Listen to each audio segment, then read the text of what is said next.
So anyway, it's trash day today, which is my favorite day. Well, we started cooking in the bathroom, honestly, tomorrow. a while ago because of our diet. Because we only eat a specific meal. So when we started traveling during COVID, we stayed in hotels in like New York City and whatnot. So in hotels, they don't usually have, like, the restaurants, you can't really, like, if you want to maintain a diet, you can't eat in restaurants. I mean, restaurant food is the worst food for you. I mean, this whole thing of watching like Gordon Ramsay's cooking shows and all these shit, those, I mean, absolute terrible for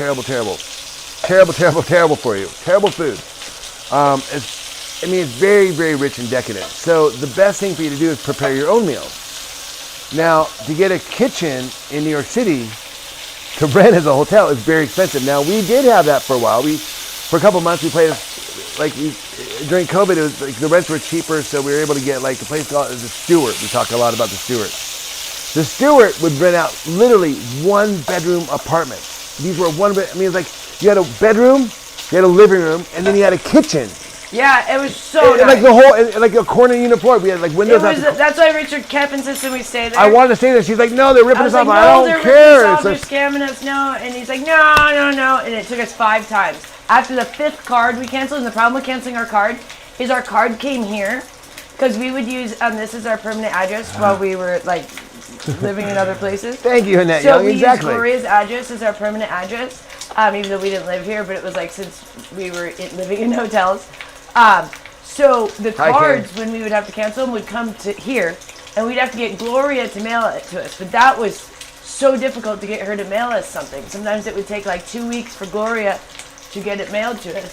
So during that time, we wouldn't have a card. And there's no digital card yet. I guess you couldn't even have digital card if you had to cancel your card. There was digital card, but you couldn't use digital if you had to cancel your card. So you had to wait till your new card arrived to do digital, because your digital got removed when you canceled your card. That's kind of how it worked.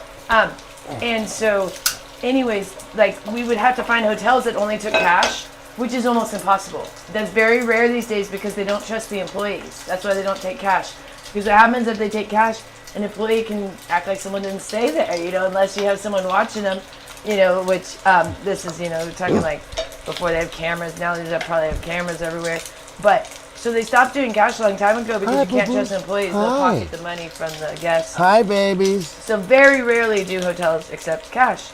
It's always card.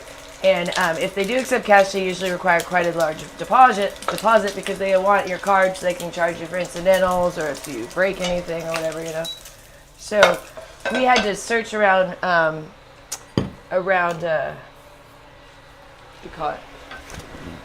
Manhattan for hotels that only take cash, which is really rare. That's why we ended up having to go out to Brooklyn a couple times and even the Bronx once because of the cash incident and because the hotels are getting expensive. But it was primarily the cash incident. But this one hotel that accepted it was the Jane. That's how we ended up at the Jane. That was one of the times that we were looking for a hotel that took cash. And the one that we had found